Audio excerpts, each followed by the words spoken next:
Alright, we have official confirmation that Justice League will not be a miniseries. So technically, back to our first episode, yes, this was totally justified on being my top 10 movies of the year because, yes, Justice League will be a 4-hour movie rather than a miniseries. Matt, what are your thoughts? Well, Zack Snyder did come out this past week and said no, it is going to be a movie, not a miniseries. Before this, it was classified as a miniseries. It was going to be 4 episodes throughout the month of March. I guess an hour each episode each week. And now Zack Snyder said, no, it's a 4-hour movie. Now, what I wanted to bring up with this topic is not, Zack Snyder came out and said it's going to be a 4-hour.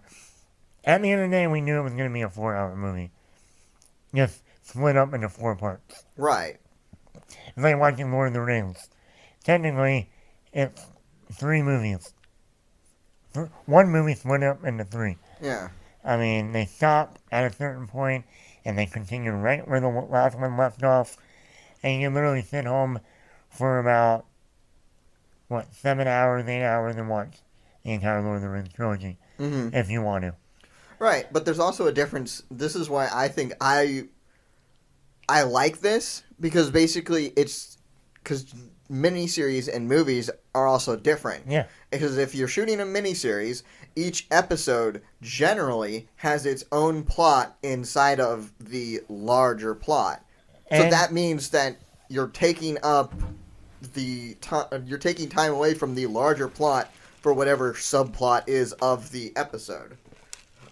Now, the good part here is that it's just a movie. You're able to trim the fat a little bit, get a more streamlined movie, and kind of take away some of the stuff that you would generally add in just to make the miniseries a miniseries. And also, with the miniseries, if you're having to tune in weekly, that means as a director, as a storyteller, you're having to find a spot to end the episode that will leave your viewer wanting to come back. Yeah, there has to be 3 hooks. And in a 4-hour movie, and then decide, we're going to do it as a miniseries, and now we got to go in and find the right spot 3 separate times. That is the perfect way to end one subplot or one storyline we're working on, but still have enough there that someone's going to say, I'm going to come back next Sunday and watch the next episode. And I was worried about that. I was like, because right there from the beginning, this was supposed to be a movie. Like when they said Justice League way back when Batman v Superman came out, they're like, no, this is going to be a movie. A movie. Not a miniseries, not Zack Snyder and the other writers wrote it, a screenplay as a movie.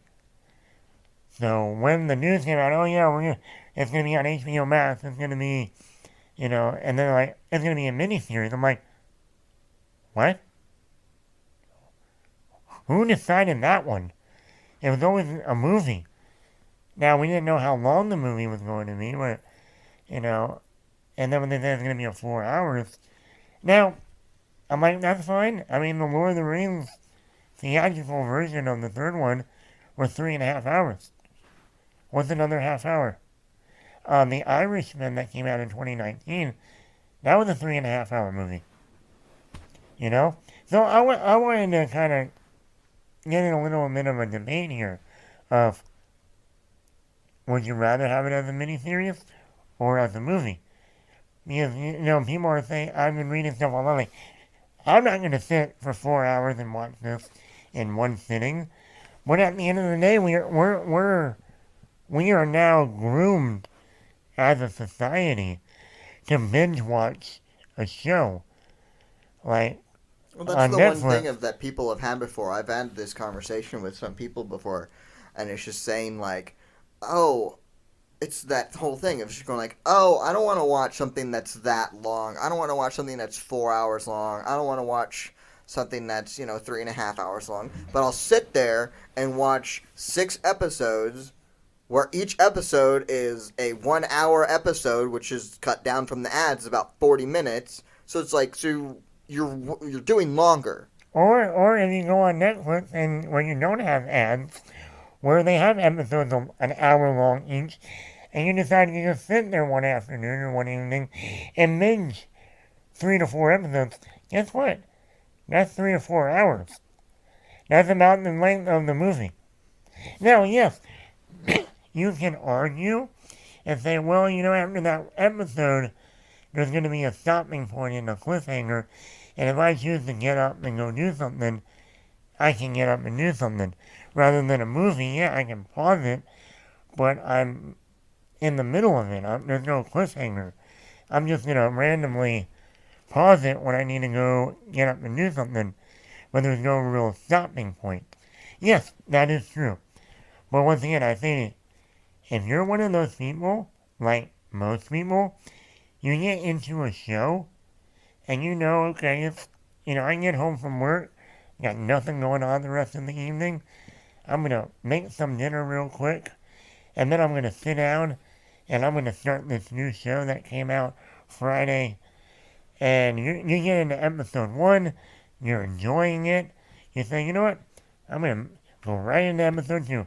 Next thing you know, you're 4 episodes in, it's 11 p.m. at night, and you're like, oh wow, I just got through half the season in one evening. But then you're going to say, oh, I'm not going to watch that 4-hour movie. I think the biggest thing for where it comes down to is not if this was completely reshot, redone, and redid everything, doing it as a miniseries might have been the better choice. No, they only shot about 7 minutes of new footage. Right. It's like the amount of reshoots. Most of this movie is coming from stuff that wasn't put into the original, that was on the cutting room floor because a new director took over and said, I don't like it. So you had a lot of stuff that's being put into this that was from the cutting room floor, and then you had minimal reshoots. So doing something like a miniseries out of Justice League is the movie is the right course of action. Now, if in their reshoots they legitimately reshot half the movie to then make it a miniseries, then that would make sense. Because as we were talking earlier, a movie and a miniseries is very different. Just chopping up a movie into shorter parts is not how you make a miniseries.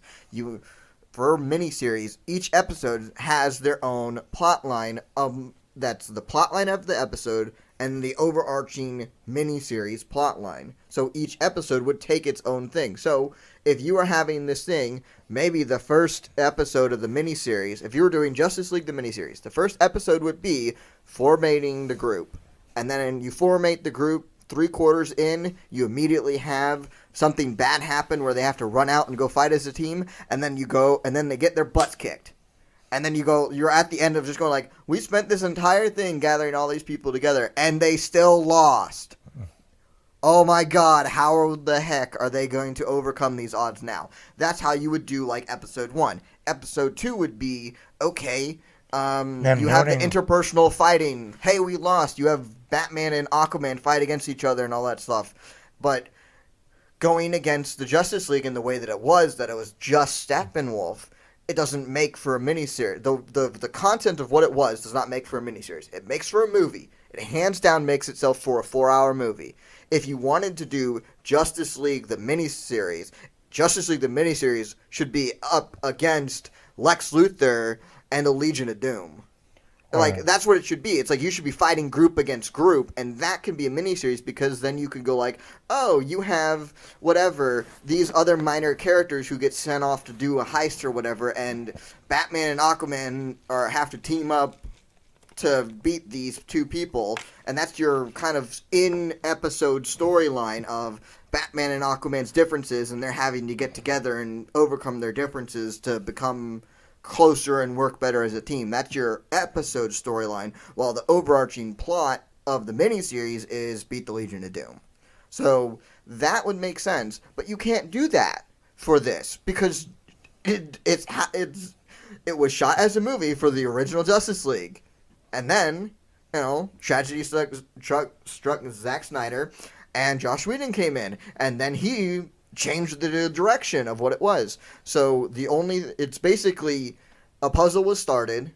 That puzzle was just one giant puzzle, and then it wasn't finished, and now we're finishing it.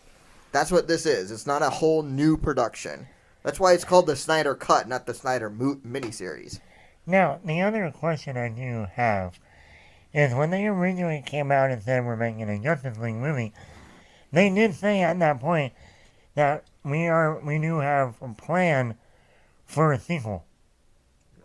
That the first movie would end on a cliffhanger of sorts. It would still close out a story, but still leave like an Easter egg at the end, like a post-credit scene that would hint at a sequel. Now, I don't know if this 4-hour movie now is going to put maybe some of their ideas for that Justice League 2 in this one, because we know Darkseid is going to be in this movie. Right. Darkseid never made an appearance in the Joss Whedon cut. Right. All you ever saw was the Omega symbol and the... That's it. The Omega symbol. But we've already seen in the trailer Darkseid. So, I don't know if the first half of this 4-hour movie is going to be Steppenwolf, and then the last 2 hours are going to be Darkseid, or are they hoping that if this movie is a success on HBO Max, they do decide, let's make that sequel. See, in a perfect universe, the DC Extended Universe, or the DC Cinematic Universe, would have done the exact same smart thing that Marvel did. In a perfect universe, that's what they would have, should have, could have done. So they would have had a Batman movie, a Superman movie. Well, they had Superman first, so they had a Superman movie, then a Batman movie, then a Wonder Woman movie, then an Aquaman movie, then a Flash movie, and then you have the Justice League movie. So that way you've already established everyone and do that. Well, they wanted to try and get to the Avengers of the DC universe as quickly as possible. And that's what their thought was. So they kind of rushed it, jumped the gun, and messed it all up. So, in a perfect world, things could have been much better. Because, realistically, you always want an escalation. So if you look at what Marvel is doing right now, you had the stuff. Avengers first hit, you had the solo movies where the villains were all slowly escalating in how bad and how powerful the villain was. You get to Avengers. Who is it? You have Loki and there's, the mystical forces of Thanos in there. In Avengers 2, you have Ultron and all this stuff. And then, boom, finally we get to the big boy himself, Thanos comes in. Well, what are we doing next? You saw the elevation of the villains. And that's kind of how things work. When you move further down a series, the antagonist should be getting bigger. That's storytelling 101. You don't want to end up,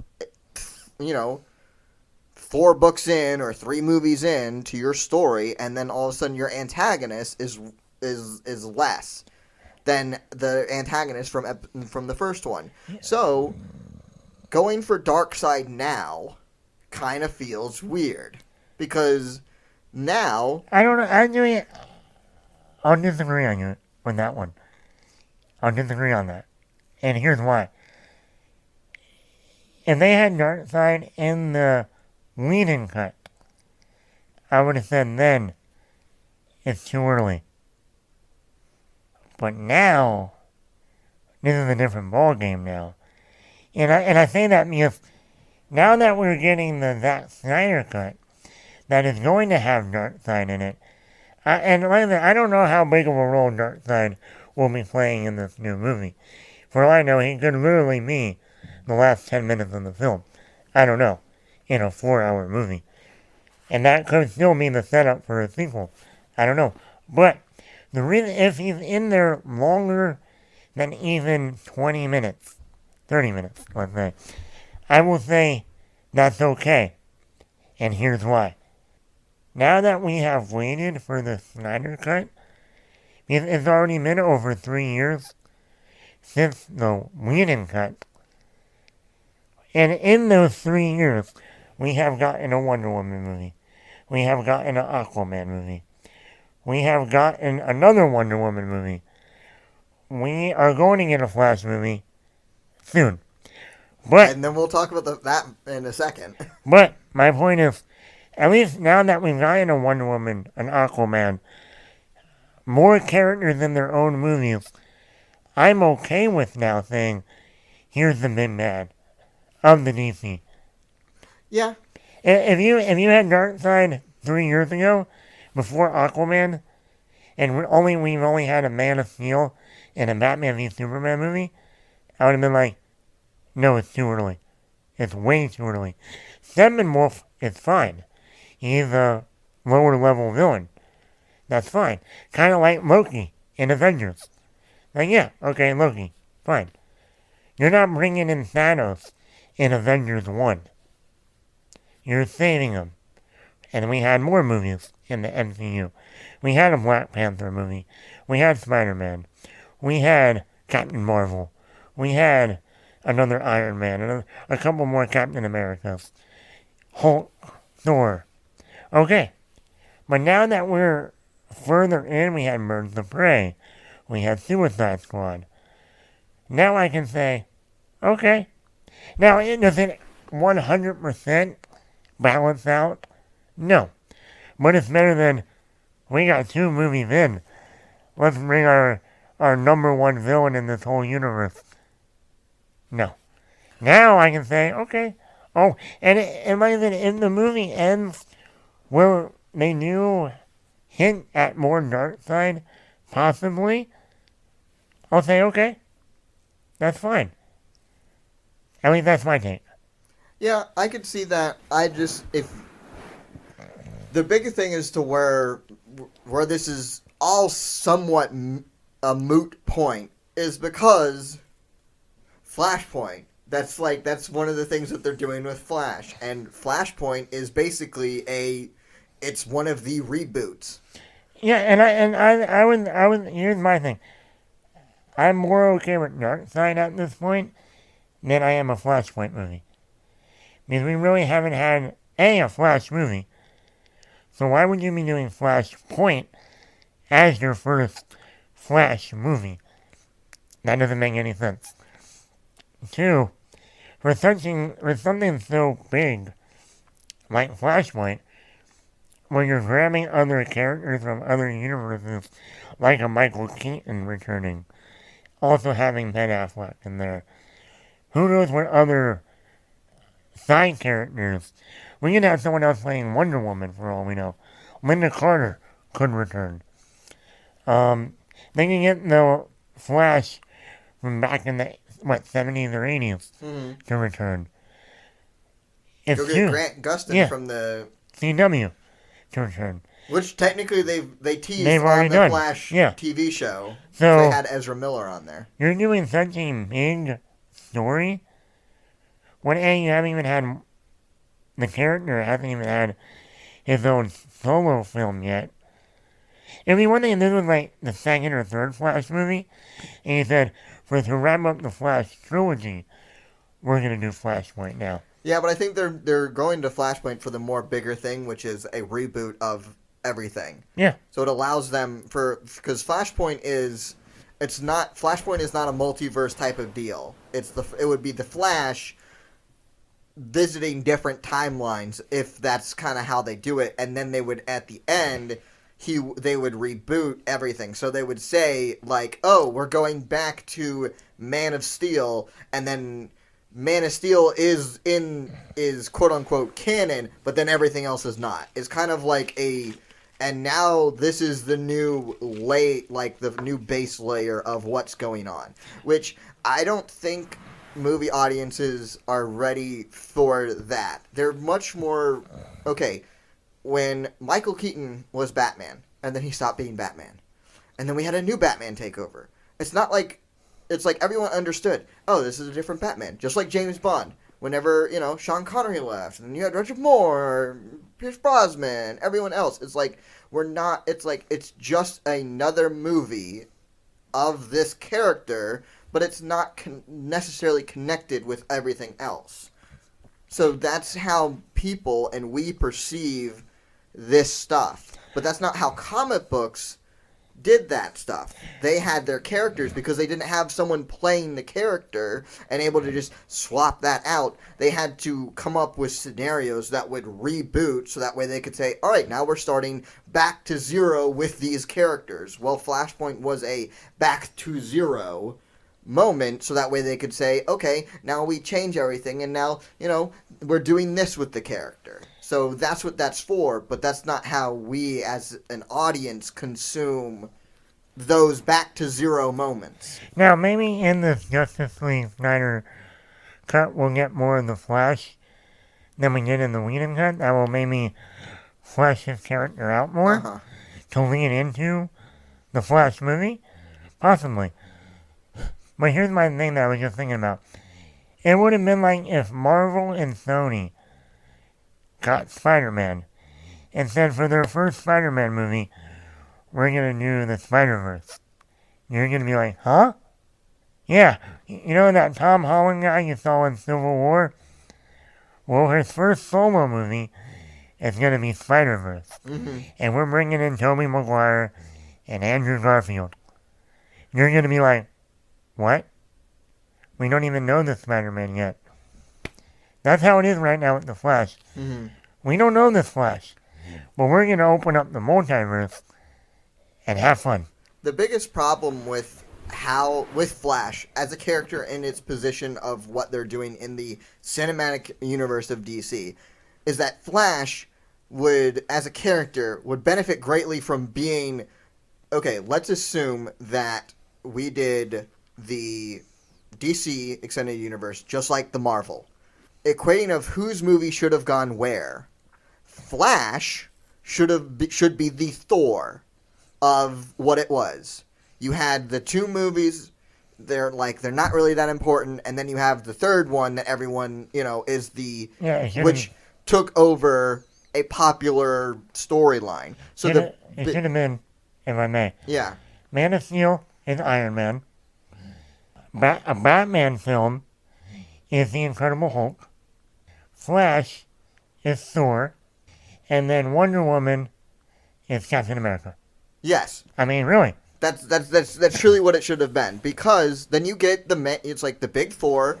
Realistically, if we could have somehow just kept it to the Trinity, which is Superman, Batman, and Wonder Woman, and not worry about Flash. But the bigger thing is, like, for the first, if you want to equate the first Thor movie, for what it was a period piece. In effect, all it did was introduce Thor to the real world because most of it took place on Asgard. This is very simple. You keep it really small. You don't, you might have, a TV on that says Superman did something or, there's a bat running around in Gotham or something like that, but you don't really connect Flash to anyone. Flash is its own thing because Flash's main villains are the Rogues. Those are really more smaller time people. We've already escalated the stuff to such a high place in the DCU. We needed to have had Flash's first movie to be back when the tensions were, oh my god, we're someone's stealing money from the bank or whatnot. Not, oh my god, we're all gonna die because whoever is destroying the world. I mean, my thing was always, I really think what they should have done, DC, they should have started their DC universe with the Justice League movie. Just had the team already together. And then jump off into solo films. It's like having the X-Men movie. First X-Men. All of these characters you didn't know, you threw them in one movie. You had Rogue, you had Wolverine, you had Cyclops, Storm, Jean, Xavier, Magneto, all of them. You threw them in one movie. Most people had no idea who these characters are unless you read a comic book. And then after that movie, then you go and do other ones. They could have gone that route. And I think that would have been a better route to take. Yes. You already had you would have already casted the actors. You already had them lined up, set the contract for multi-film deals, and you would have set them up in that first movie. The team dynamic. You could have peppered in little things here and there for each one, and then jump off from there. Then go do your Man of Steel. Then go do your Batman movie. Then do a flashback of Wonder Woman during World War One. But at least you would have already had a team. Right. If it was like, to equate this back to our childhood, if you had just done the Justice League animated show and had it start off, which was the Justice League is already a thing, they're together, and this is how we're going. This is where we're starting our plot line. Like, we're not worrying. We'll tell the how we came together, later. But we're together. Deal with it. And if they moved in, started from there, then that would be a thing. Problem is, they started with nothing with Superman, and then had to quickly reintroduce everyone else. Now, okay, we're gonna wind down on this topic a little bit now. But my final thing is, now Zack Snyder has already come out and said, yes, this is going to be on HBO Max. But he also, and I think this is where the 4-hour movie came into play more than anything. Obviously, when they said it's gonna be a movie, it's gonna be released right off the bat, one day, boom, watch it, like you would like a Netflix movie or whatever. Snyder also said we do plan to have physical media. Like we are gonna put out a Blu-ray 4-hour movie. Let